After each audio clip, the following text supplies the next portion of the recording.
tardes con todos, doctoras, doctores, gracias por venir. Bien, vamos a desarrollar el día de hoy un tópico que hace pareja con el último tema que tuve oportunidad de tocar acá, que fue Acción Pauliana.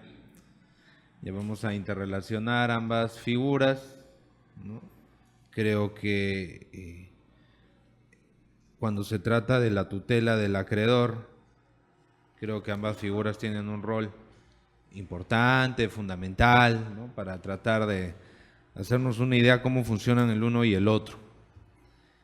A ver,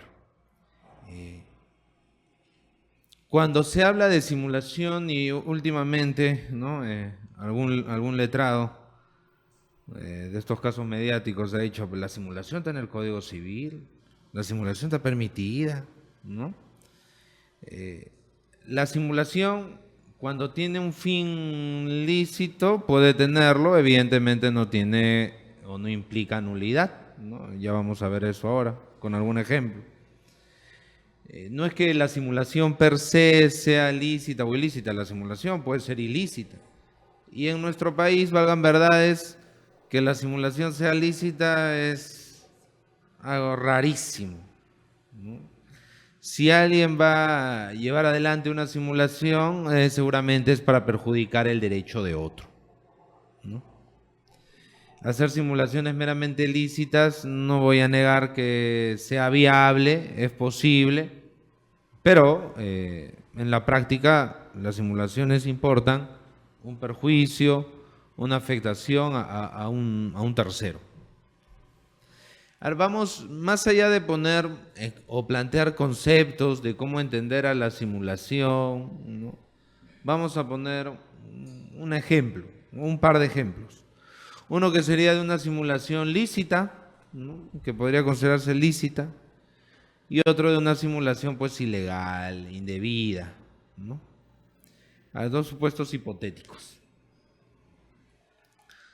Supongamos que un empresario, una persona solvente, ¿no?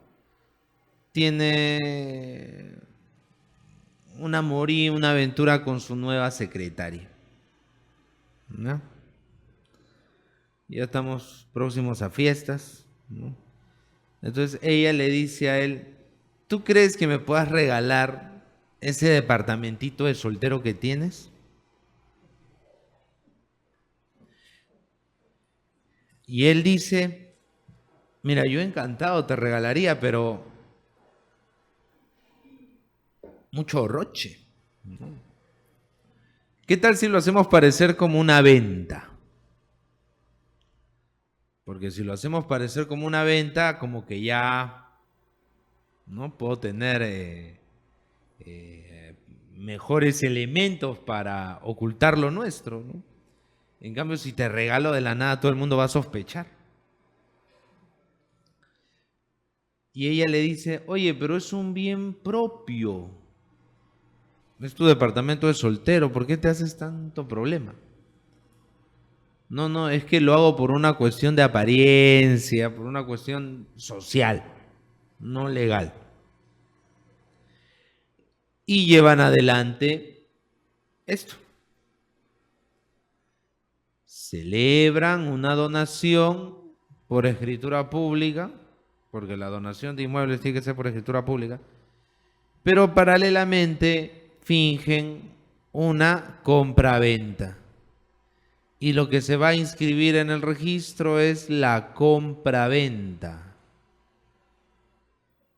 De esta manera, frente a todos, este individuo ha vendido, pero entre él y el amante, su secretaria, le ha donado. Entonces, un poco para cerrar los hechos y pasar a hacer un poco de análisis legal ahí. Supongamos que él está, ¿no? Con su... está yendo a su casa y va con la copia literal, pues, ¿no? Con la inscripción. Lo deja en la mesa de su sala Y su esposa ve, pues, ¿no? Que ha estado disponiendo, lo ha vendido a la secretaria, a Débora Bárbara, ¿no? Entonces, la mujer le hace problema. ¿Cómo has vendido? ¿Por qué? Y él le dice, pero ¿qué tiene de malo haber vendido? Yo no he regalado, yo he vendido. Y me va a pagar en cuotas, me ha dado una inicial. ¿Me criticas por querer ayudar a alguien? Además, el que no la debe, no la teme. Yo he traído los papeles acá están. Yo no he escondido nada. Yo lo he dejado ahí en la sala, viste, paciencia de todo el mundo. Esa es una simulación relativa, a diferencia de la absoluta. La simulación relativa, recordemos, es cuando hay un negocio simulado, un acto simulado, que es la pantalla, la finta, la apariencia que se va a generar frente a los terceros. Y luego viene un acto disimulado, que es un acto oculto, que las partes acuerdan que va a hacerse valer entre ellas, pero va a estar tapado, ocultado por el acto simulado. Entonces el simulado es lo que ven los terceros, el disimulado es el oculto. Aquí el simulado es la venta, el disimulado es la donación. ¿Hay aquí un fin ilícito? No. Este es un ejemplo de simulación sin fin ilícito, que legalmente, al menos, moralmente es otra cosa, ¿no? Pero legalmente no perjudica a nadie. Está disponiendo de un bien de soltero, un bien propio. Ahora cambiemos la figura, ¿no? Que es el supuesto más abundante de simulación también, dicho sea de paso, doctores. Este empresario está con muchas deudas, está hasta el cuello, y le dice a su secretaria, necesito poner mis bienes a tu nombre, porque mis acreedores están a punto de agredir, de atacar, de ejecutar mi patrimonio. Entonces tengo que poner mis bienes a nombre de otro, ¿no? En este caso de ti. Entonces va a fingir compras-venta. Pero la pregunta es, ¿y qué acto van a celebrar genuinamente? Ninguno. Eso es simulación absoluta. Van a fingir que celebran una venta. ¿Y qué acto en realidad están celebrando? Nada. Es simulación absoluta, ¿no? Ahora, aquí es evidente, es claro, que se está perjudicando a los acreedores, ¿no? Porque en virtud de esa simulación, los acreedores no van a poder efectuar las acciones de cobro a nivel registral. Porque cuando quieran embargar ya no va a estar a nombre de su deudor, pues va a estar a nombre de otro, en este caso de la secretaria, ya no del empresario dueño de los bienes, ¿no? Entonces, eso es un poco para ponernos en contexto, ¿no? Esta simulación entonces implica siempre la generación de una apariencia. Su finalidad, pues, evidente, es engañar, es mentir, ¿no? Falsear algo, ocultar, engañar a los terceros. Ahora, este acto simulado, ¿no? ¿Cómo se comporta? ¿Cuál es su eficacia? El Código Civil dice que el acto simulado es nulo.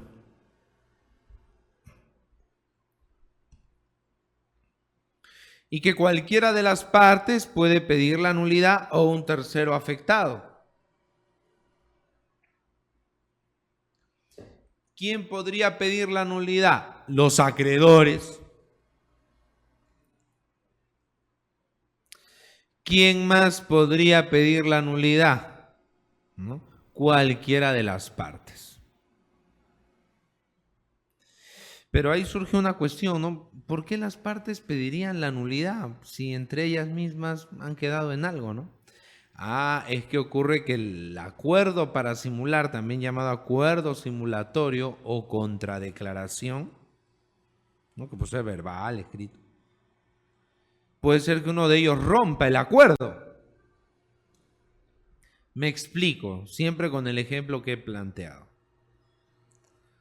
Nuevamente regresemos, ¿no? a este caballero de mi ejemplo, ¿no? Con su secretaria, su joven secretaria. Cierto día él va a su casa, se aburre de estar en su casa, se regresa a la empresa y cuando está regresando a la empresa ve pues a su querida secretaria con otro. Está con el de seguridad, ¿no? Entonces, nuestro personaje pues se indigna, ¿no? ¿Qué es esto? No puede ser. Yo que te he regalado mi departamento de soltero. ¿Ya? Entonces, ella le dice, bueno, pues ya me descubriste, pero ya fuiste también, ¿no? Porque ya me lo regalaste y está mi nombre. Si quieres, termina. Es más, yo ya te iba a decir para terminar, ¿no? Ya conseguí lo que quería, chao. Ya, claro, o sea, el inmueble está a nombre de esta chica. Pero lo que va a ser, o lo que podría ser, lo digo en condicional, lo que podría ser este señor, el donante, ¿no? El vendedor, entre comillas, en registros, puede decir lo siguiente, ¿no? Bueno, ya está su nombre, no puedo hacer nada. Ya sé qué voy a hacer. Como supuestamente en la venta ella me estaba pagando en cuotas, en partes, le voy a cobrar.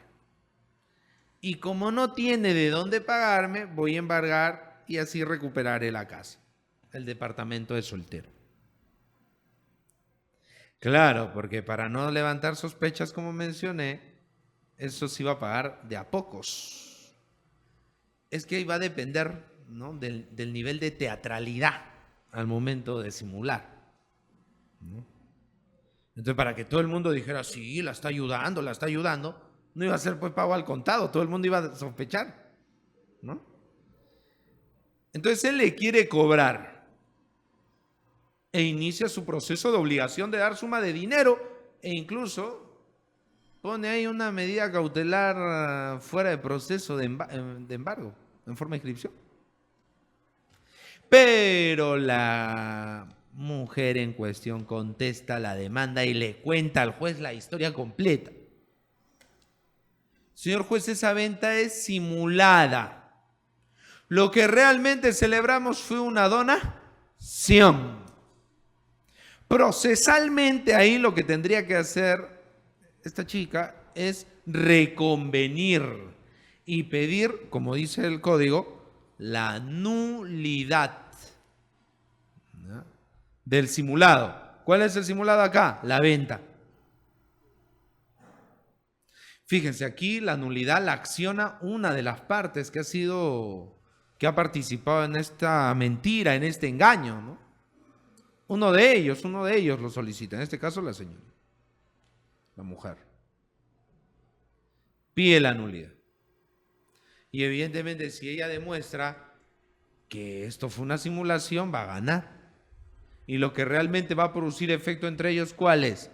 El acto disi, ¿no es cierto? La donación. Van a declarar infundada la demanda de obligación de dar. Si no puede reconvenir, ahí tendrá que ir a otro proceso de conocimiento para pedir la nulidad. Entonces fíjense como una de las partes también, ¿no? Ahora, esta idea de la nulidad para la simulación, doctoras, doctores, algunos autores la han cuestionado. Algunos autores como Renato Esconamillo, por ejemplo, Dicen que debería construirse la idea de simulación en términos de eficacia o ineficacia, no de invalidez, nulidad. ¿Qué es lo que señalan? Para plantearlo, digamos, en breve, ¿no?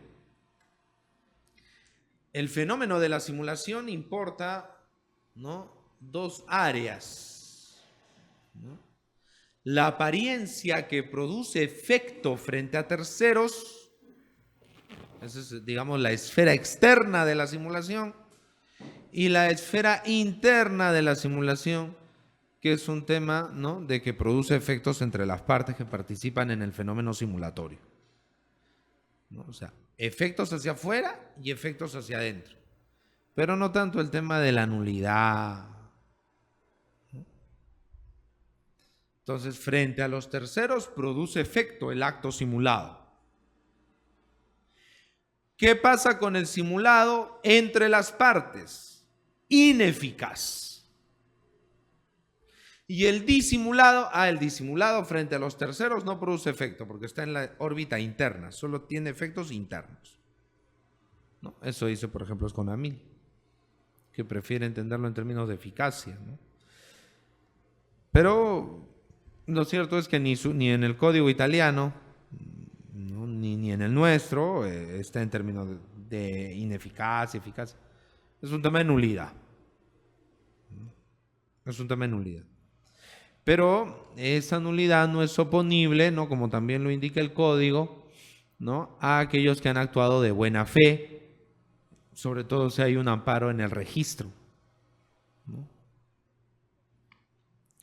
Por ejemplo, ¿no?, la secretaria, ya yéndome al otro ejemplo de la nulidad, la secretaria que recibió los bienes para que su jefecito querido, ¿no?, se escape de los acreedores, ¿no? Supongamos que ella pues presta su nombre, se presta a esa simulación porque ella pues apoya pues a su jefe, ¿no? Lo estima, le tiene un aprecio incondicional. Luego se pelean, tienen una bronca. Y ella, en su cólera, como los bienes están a su nombre, transfiere a terceros. Y viene el dueño, ¿no?, el verdadero dueño, el jefe, ¿no? No, terceros, ustedes no han adquirido nada. Miren, aquí está la documentación que sustenta que es una simulación. Ella no adquirió nada realmente. ¿Les va a afectar? No, porque ellos han actuado de buena fe, ¿no? Tienen amparo del registro. Entonces, por eso ahí está la eficacia externa del acto simulado. El acto simulado produce efectos hacia afuera. Entonces, estos que le han comprado a la secretaria dirán, bueno, lástima, ¿no?, te ha jugado mal. Pero claro, doctoras, doctores, esto ocurre siempre y cuando el tercero no haya podido percatarse del fenómeno simulatorio. Porque si podía darse cuenta, obviamente sería un sujeto con mala fe. Porque habría adquirido a sabiendas de que quien le transfiere no era un genuino titular. Mala fe, el derecho no premia la mala fe en ningún caso, ¿no? Eso creo que lo tenemos claro. Bien, entonces, una primera idea es que la simulación implica un acto ficticio, ¿no? Las partes quieren generar una apariencia. Claro, la doctrina tradicional, que es la que sigue nuestro Código Civil, dice, pues la simulación no es el fenómeno donde hay un acto querido, un acto deseado y un acto no deseado, el acto no querido. El acto querido es el oculto, el acto no querido es el que todos pueden apreciar, el externo, ¿no? La voluntad está en un acto la voluntad no está en otro acto, ¿no? El acto querido versus el acto no querido, dice la doctrina tradicional y dice nuestro 190 del Código Civil. Pero realmente es así. En realidad, cuando alguien simula, el sujeto quiere toda la operación. Por ejemplo, regresemos al caso del empresario con su secretaria. No sería tan exacto, no sería tan riguroso decir que ellos no quisieron la venta. Sí la quisieron, la firmaron, la llevaron al registro. Solo que ellos querían la venta, pero como apariencia.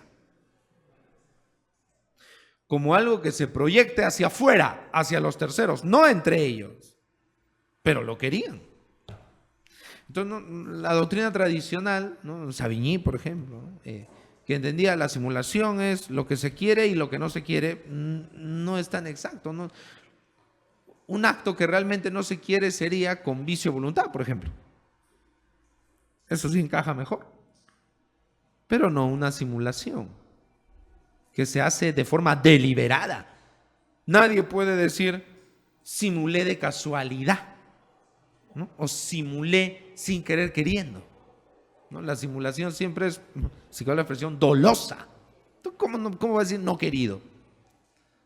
¿No? Entonces, esa es una de las críticas que hace la doctrina más actual. Por eso dicen que porque tradicionalmente se explica que sea nulo porque no hay voluntad. No es querido realmente y como no hay voluntad, nulo, porque falta un elemento esencial. Pero no es tan exacto, pues, por lo que estamos comentando. Ahora, ¿qué diferencia hay, ¿no? Ya para ir entrando a nuestros casos, qué diferencia hay entre este fenómeno de la simulación y la acción pauliana? Bueno, lo primero es que en un plano, digamos, teórico, es fácil establecer una distinción. En el plano práctico es el problema. Y es más, la cosa se complica, ¿ya?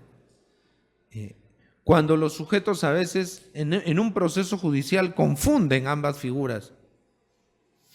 Y uno como juez o como abogado que toma el caso tardíamente, ¿cómo puede hacer?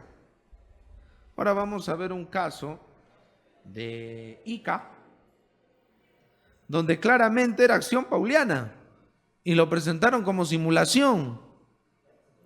8 años de juicio. 8. Cuando de repente pudieron ser tranquilamente 2 o 3. Ay, a buena hora que ganó. A buena hora que ganó. Porque ya, de hecho, bueno, no aquí en otro lugar, vimos un caso, pero también aquí en la conferencia de acción pauliana, de un caso que iba a tener 10 años y había bajado a primera instancia.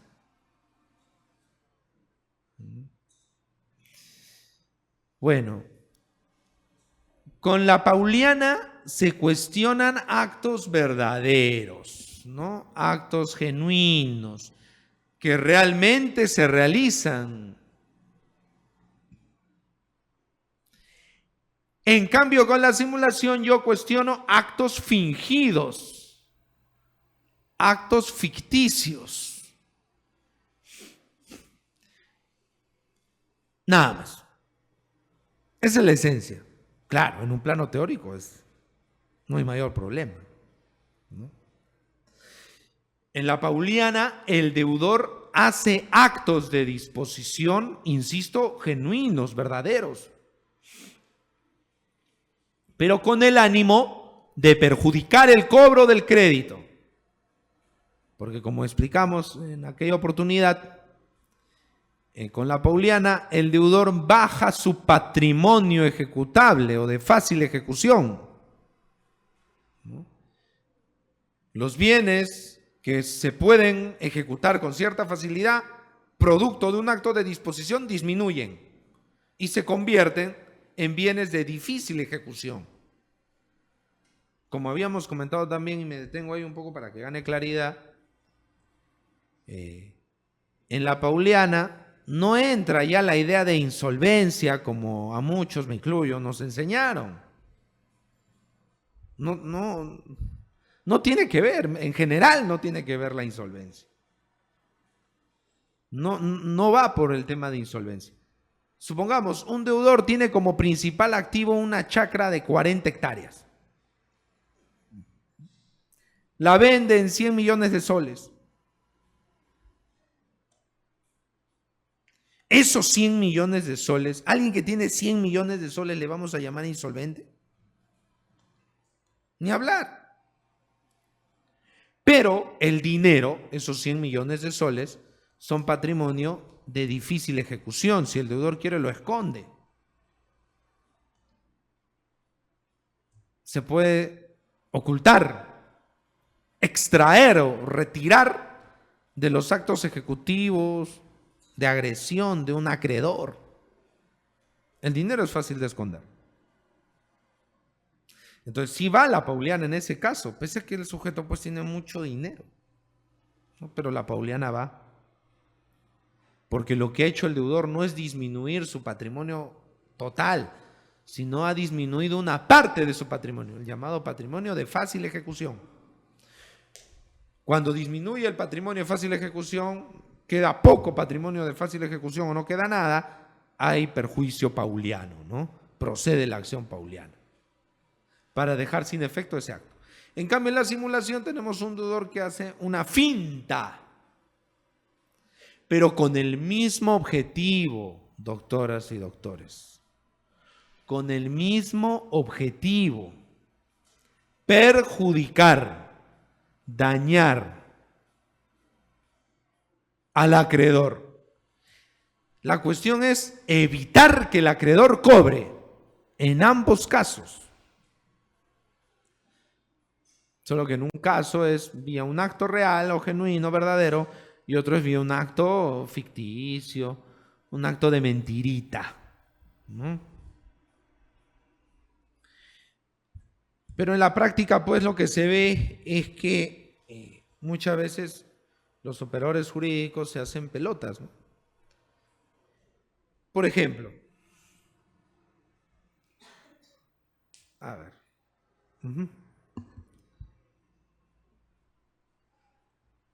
Una señora le debía $3,000 a otra. Estamos hablando del año 98 más o menos. Ya hace buen tiempo, ¿no? 20 años. La deudora dispone, hace un anticipo de legítima. No, perdón. Una venta, hace una venta.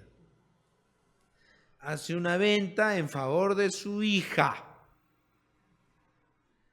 Le vende su inmueble a su hija.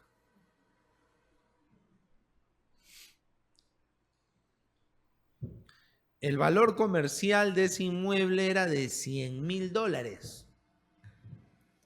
Pero lo venden a la hija a 53,000 soles. Pero la hija era una estudiante universitaria cachimba.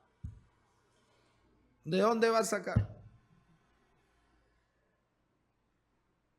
No, es que su mamá, vendedora, ella le prestó. Y no solo ella, sino también sus tíos. Tíos paternos y maternos, muy buenos y bonachones, hicieron una chanchita y juntaron los 47,000 que faltan, porque la mamá puso 6,000.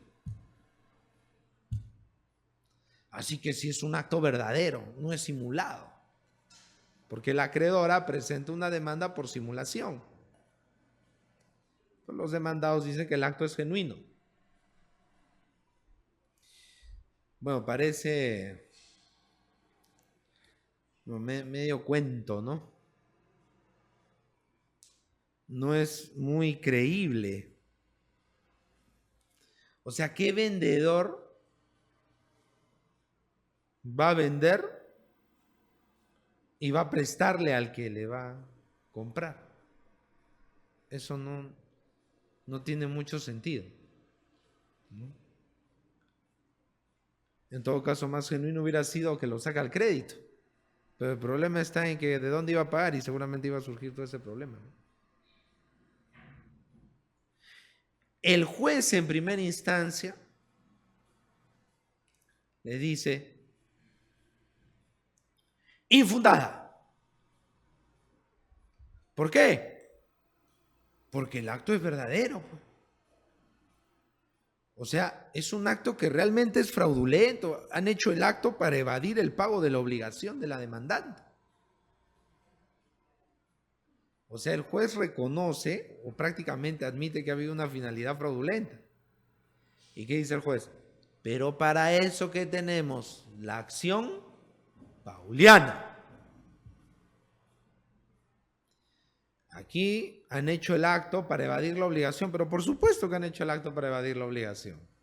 Es un acto genuino, no ficticio, ¿no? Así que no va la simulación. Sin embargo, la sala civil, la sala superior, revocó, indicando que simulación y acción pauliana pueden tener algunos factores en común, ¿no? Y en este caso sí se advierte que habría una simulación por el tema de las circunstancias que rodean al acto cuestionado. El precio vil, ¿qué es precio vil? Bajo. La relación de parentesco y la ejecución efectiva, ¿no? La posesión la siguen teniendo los padres. Ese es un ejemplo, ¿no?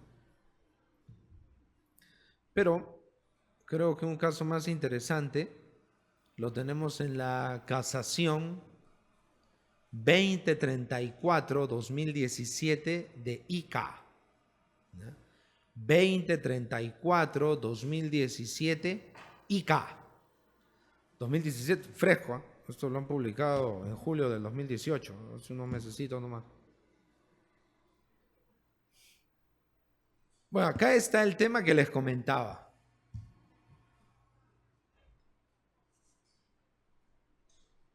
El deudor o la parte deudora hace un anticipo de legítima.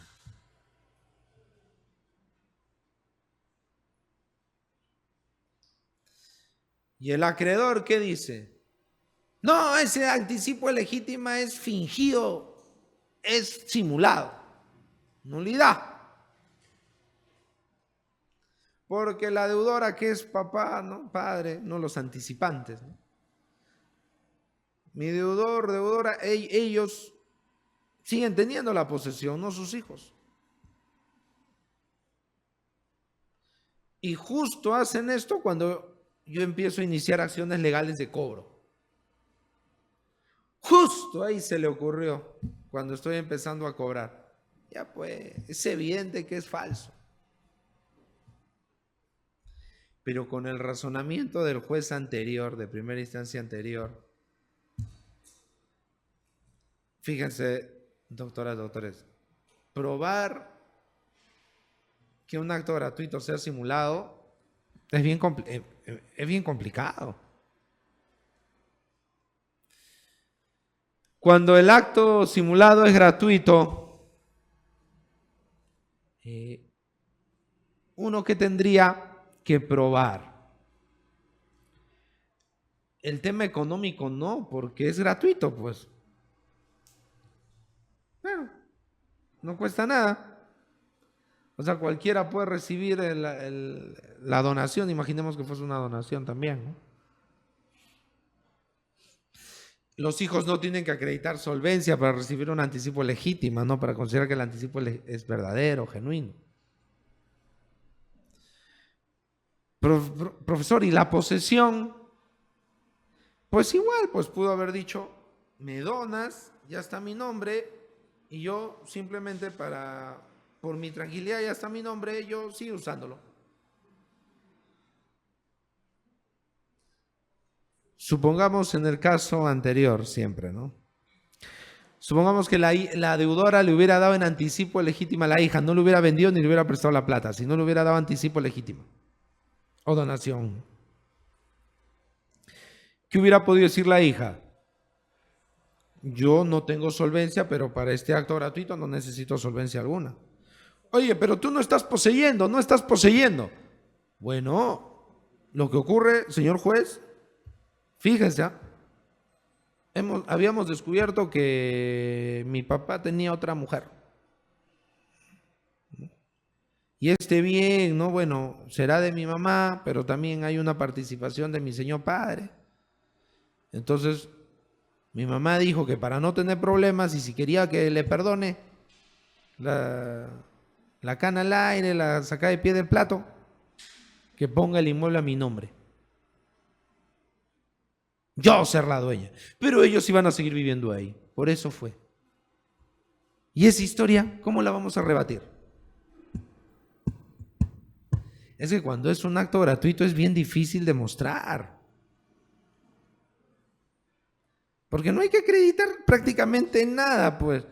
Tengo el ánimo de obsequiarte y bueno, tú en gratitud o en reconocimiento por cualquier otra cosa permites que yo siga usando. Y fin. Ya está. Por ahí, y aún así habría que ver caso por caso el tema municipal, no sé si es un inmueble, ¿no? Imagínense que hacen la carga y descarga en la municipalidad, el PU, el HR, hacen el cambio. Ya, ¿cómo voy a demostrar? Es bien complicado, es bien difícil. Lo que se hace vía simulación normalmente y se puede trabajar es el acto oneroso, pero no el gratuito. ¿Qué hay para el gratuito? La pauliana, como habíamos dicho aquella vez. Porque la pauliana contra gratuitos es muy fácil. Sí. ¿Importa la buena o mala fe del que adquiere a título gratuito del deudor en acción pauliana? No. Simplemente ahí lo único que se verifica es si el deudor tiene bienes suficientes para responder o no. Si no tiene bienes suficientes para responder, es ineficaz el acto gratuito de disposición que hizo. Lo único que se analiza es el patrimonio del deudor, nada más. La acción pauliana contra actos gratuitos, por esa misma razón, doctoras, doctores, se tramita como proceso sumarísimo. Sumarísimo. Audiencia única. Entonces, entre poner la pauliana contra el acto gratuito que me resulta perjudicial como acreedor o poner la simulación, creo que es evidente que la acción pauliana es lo que tiene que plantearse.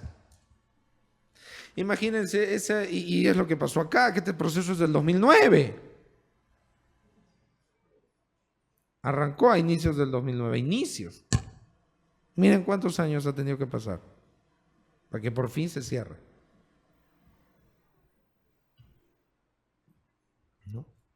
Entonces, en la pauliana contra gratuito, sumarísimo. Una simulación contra gratuito sería por proceso de conocimiento. Imagínense que el demandado diga, bueno, señor juez, que se haga pericias, que vengan testimoniales. Hacerla larga. ¿Por qué la puede hacer larga? Porque el proceso es de conocimiento, pues. Y se presta de lleno para hacerla larga. Totalmente.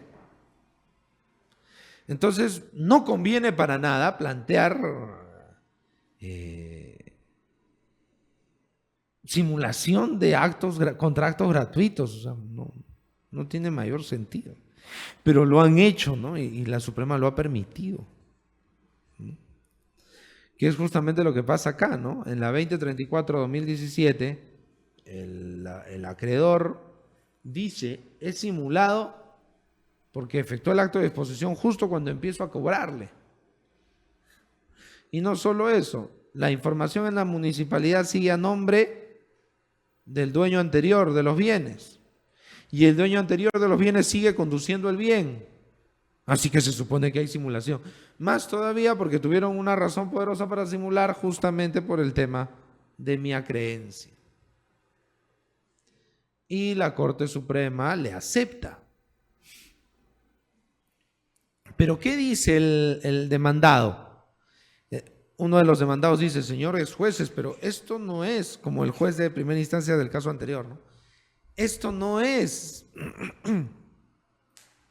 un tema de simulación. Este acto es verdadero.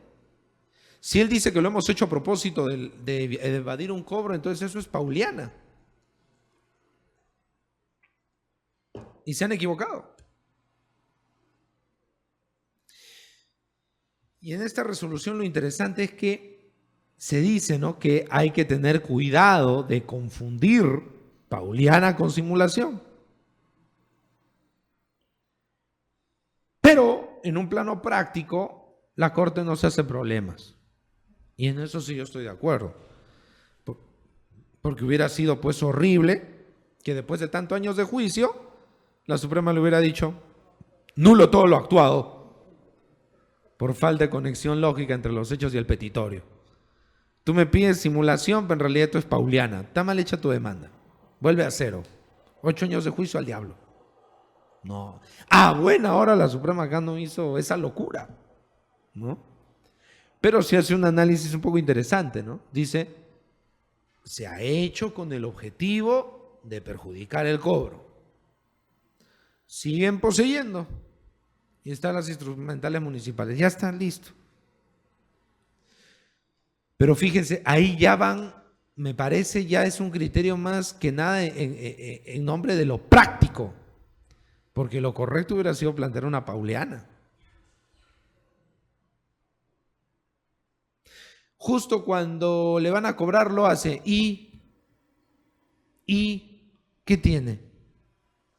¿Eso qué tiene que ver? O sea, eso no significa que sea fingido o falso. O sea, están a punto de cobrarme. Ya, entonces yo voy a hacer un acto. Ya, ese acto se supone que es simulado. No, porque puede ser también genuino y se aplicaría la acción pauliana. Sí son señales el tema de los impuestos y el tema de quién posee. Eso sí, la Suprema lo ha tenido bien a la vista, ¿no? Y hay otra casación también, la 2859-2016, 2859-2016, que sigue el mismo razonamiento, ¿no? Una idea bastante próxima a la 2034-2017 ICA, ¿no? Se comprueba que el acto ha sido coetáneo a los actos o acciones de cobro y se busca evaluar o se busca establecer si los demandados han demostrado haber ejecutado el acto.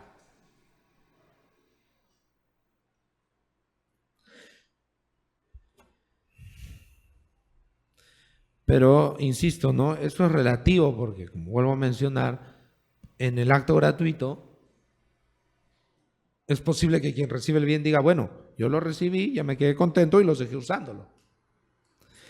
Pero la 2859 hace ver que el tema de si se ejecuta o no se ejecuta realmente el contrato es un elemento fuerte para saber si ha sido simulado o no. El punto o un punto más radica en que no se puede, y esto es una cosa que sí quisiera destacar, doctoras, doctores, no se puede pedir prueba directa en simulación, pues. ¿Qué es lo que, no sé, lo que hace la sala de ICA, la sala de Lima acá, no recuerdo qué sala es exactamente, pero ahí está en la casación, cuando dice, no, la nulidad por simulación no va, porque no me has traído la contradeclaración o contradocumento. Sea malo. Es valor entendido en doctrina de simulación que la prueba directa no se pide. La simulación siempre se tiene que acreditar mediante indicios o pruebas indirectas. Ahora, si por ahí ubica la prueba directa, bien. Sobre todo puede surgir la prueba directa cuando la controversia de la nulidad surge entre los simulantes, como en el ejemplo que planteé al comienzo, ¿no? Que el empresario quiere desconocer la donación y quiere hacer valer la venta. ¿Qué va a sacar la mujer? El acuerdo simulatorio, los medios probatorios con los que llegó ese concierto de voluntades para fingir, para generar la apariencia, ¿no? Entonces, no hay, doctoras, doctores, una sola prueba. En simulación tiene que presentarse un conjunto de indicios. El precio, por ejemplo, pero solito no es suficiente. La ejecución.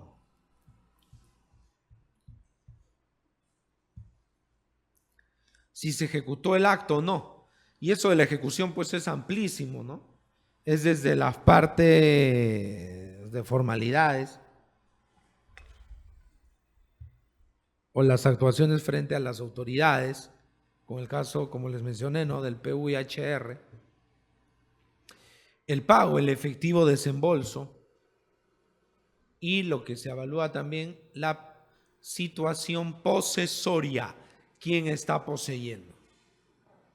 Porque la clásica de la simulación es que quien vende simuladamente en realidad no sigue poseyendo. El que vende simuladamente sigue poseyendo, precisamente porque la venta es una simulación, ¿no?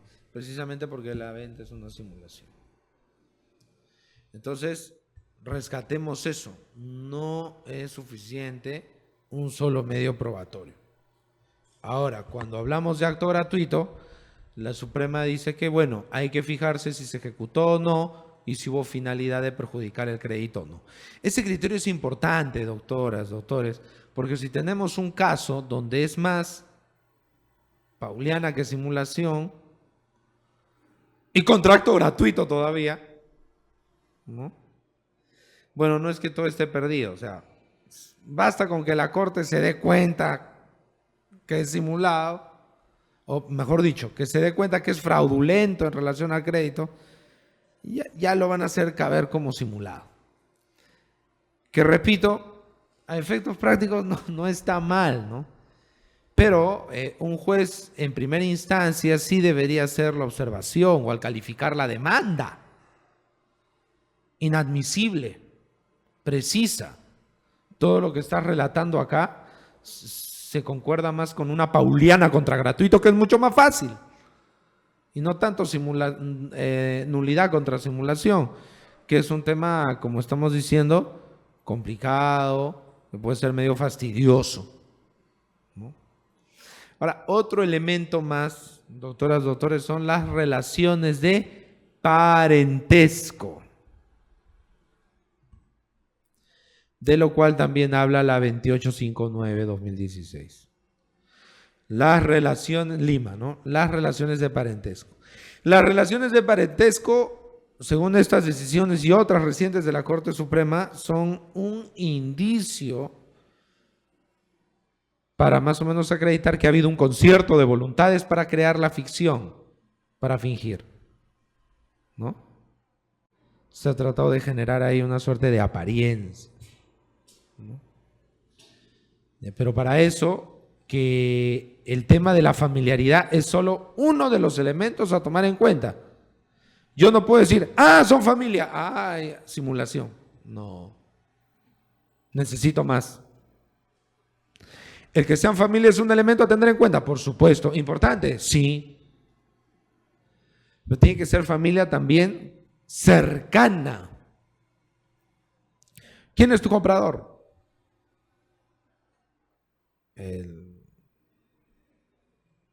El primo lejano de mi esposa.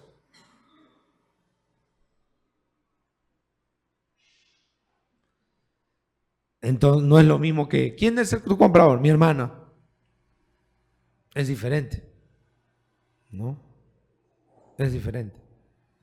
Entonces hay que ver ahí con detalle las circunstancias, pero el tema de la familiaridad solita no significa nada, ¿no?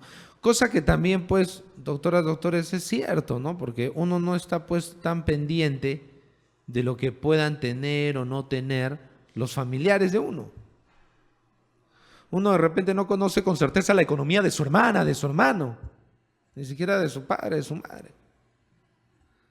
Cuando se reúnen en fiestas, nadie está diciendo, he comprado esto, he vendido esto, ¿no? Voy rumbo a la revista Forbes, ¿no? No dice eso. Nadie dice eso. Por el solo hecho de ser familiar, eso no significa que va a haber mala fe. Ese es el punto, ¿no? Entonces creo que estos y otros pronunciamientos de la Corte Suprema hacen bien en resaltar que el tema del parentesco no es suficiente. Ayuda, pero solito no es tan determinante, ¿no? Hay que analizarlo con otros elementos. Bien, doctoras, doctores. Entonces, estas eran algunas de las ideas que yo quería compartir sobre simulación. Un último punto que creo yo importante aquí es algo que se ha dicho sobre la simulación, es sobre su eficacia. El acto simulado para el Código Civil peruano es nulo. No, ya ni vuelta que darle, lo dice el código. Pero algunos han señalado que cuando el acto simulado se inscribe en el registro público es válido. Y está vivito y coleando, ¿no? A diferencia del nulo que está muerto. Bueno, ahí hay que hacer una pequeña tingencia, ¿no? Si un acto en general, no solo el simulado, sino cualquier otro acto nulo se inscribe en el registro público, va a producir efectos llamados no negociables, efectos vinculados directamente a la ley, no al acto como tal, ¿no? Cuando los efectos derivan del acto en cuanto tal, cuando esos efectos, digámoslo así, se nutren de la voluntad de las partes, tenemos los efectos negociales. Y cuando la voluntad de las partes no entra a tallar, sino solo la ley, efectos no negociables.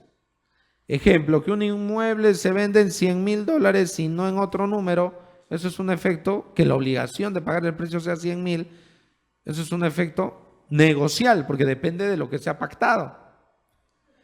Pero que se tenga que pagar la alcabala, eso no depende de la voluntad de las partes, depende de la ley.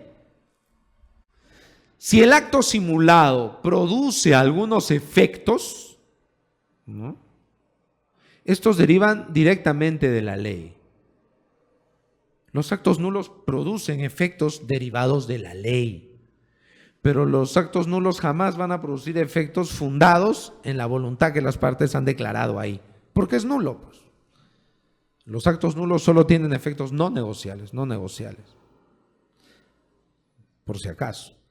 Y a propósito de esto, ¿no?, ahí se enfrentan pues dos intereses, ¿no? Ya hemos visto que los acreedores pueden pedir la nulidad del acto de disposición del deudor, ¿no? Pero los terceros de buena fe que adquieren de ese deudor también estarán interesados, ¿no?, en decir, bueno, yo quiero conservar lo que he comprado. ¿Quién va a ganar? El que adquiere de buena fe. Eso es uno. Dos, no olvidemos que tanto la pauliana como la simulación, las dos tienen que ver con defraudar al acreedor. Solo, y esto a manera de conclusión, solo que el nivel de carga probatoria en actos gratuitos, porque la Suprema, y me parece a mí claro, que lo hace por querer ayudar a los que de repente no han hecho bien la demanda, cosa que de verdad a mí también me parece bien, ¿no? Paradójicamente, ¿no?, baja el estándar probatorio de una cosa que es normalmente muy difícil de demostrar, que es la simulación de un acto gratuito. Entonces, si ustedes tuvieran en trámite una simulación contra acto gratuito, pues metieron la pata, ¿no? Si eso recién se ha empezado, lo mejor sería corregirlo e iniciar un sumarísimo de pauliana contra acto gratuito, no simulación. Pero si el tema ya está avanzado, habría que citar estos criterios que hemos comentado, que ha habido un acto gratuito con el ánimo de perjudicar el cobro, que eso es lo decisivo, y ver el tema posesorio, si se ejecutó o no se ejecutó, nada más, ya no ir más. Si hablamos de normalmente donación de inmueble, anticipo legítima, ¿quién está poseyendo? los padres anticipantes, el donante. Ah, ya listo, se acabó. Simulado. ¿No? Baja el estándar. ¿No? Pero cuando es oneroso, el estándar ya pues, ¿no? Hay que fijarse en varios elementos. Pero jamás, jamás nos pueden exigir prueba directa. Todo es por indicios. Hay que hacer ahí una labor detectivesca. ¿No? Bien, doctoras, doctores, nuevamente mi gratitud a la escuela, ¿no? Al doctor Neira por la oportunidad de estar nuevamente aquí en la escuela compartiendo algunas ideas sobre este tema de la simulación. Y habrá ocasión de hablar más cosas sobre esto. Es un tema extenso, ¿no? De hecho, ya de repente el próximo año algo más hablaremos de acción pauliana, ¿no? Pues son temas bastante interesantes, tienen un perfil teórico bastante cargado, pero a nivel operativo como que las cosas, pues, digamos, entre comillas, más concretas. Pero eso no significa que no hayan problemas, ¿no? Como los que estamos viendo, ¿no? Entonces, si no hubiera alguna pregunta o inquietud, yo les agradezco muchísimo su atención. Buenas tardes.